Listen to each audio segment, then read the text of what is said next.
ating magulang. Sila ang santikan. Sa kanila nakisilalay, matandang kinukasan. Magulang. Magulang.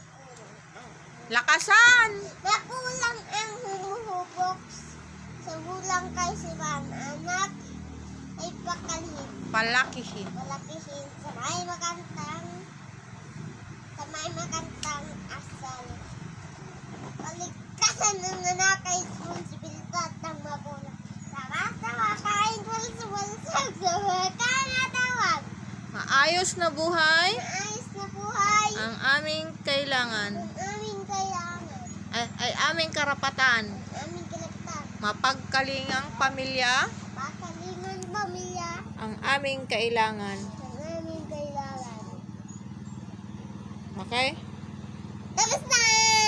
Bye-bye. Bye-bye.